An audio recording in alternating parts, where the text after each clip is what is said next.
நீலகிரி, கோவையில் நாளை கன முதல் மிக கனமழை பெய்ய வாய்ப்பு இருப்பதாக வானிலை ஆய்வு மையம் எச்சரிக்கை விடுத்துள்ளது. திருப்பூர், தேனி, நீலகிரி, கோவை மாவட்டங்களில் நாளை மறுநாள் மிக கனமழைக்கு வாய்ப்பு இருப்பதாக வானிலை ஆய்வு மையம் அறிவிப்பு வெளியிட்டிருக்கிறது. அதனை அண்மை செய்தியாக பார்க்கிறோம்.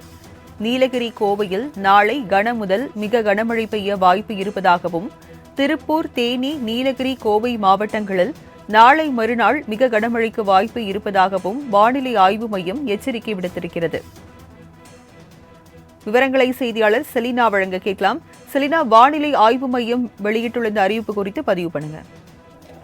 மேற்கு திசையின் காற்று வேக மாறுபாடு காரணமாக தமிழகத்தில் இன்று 17 மாவட்டங்களில் கனமழைக்கும், நாளை 12 மாவட்டங்களில் கனமழைக்கான வாய்ப்பு இருக்கக்கூடும் என்றும் சென்னை வானிலை ஆய்வு மையம் தெரிவித்திருக்கிறது.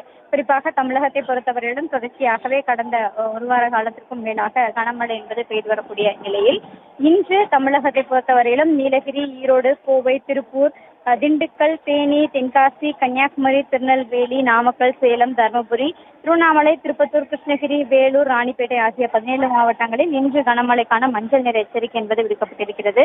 அதே போல நாளை நீலகிரி, கோயம்புத்தூர் ஆகிய 2 மாவட்டங்களில் மிக கனமழைக்கான ஆரஞ்சு நிற எச்சரிக்கையும், அதே போல ஈரோடு, திருப்பூர், திண்டுக்கல், தேனி, தென்காசி, கன்னியாகுமரி ஆகிய மாவட்டங்களை பொறுத்தவரையிலும் கனமழைக்கான வாய்ப்பு இருக்கக்கூடும் என்றும் வானிலை ஆய்வு மையம் தெரிவித்திருக்கிறது.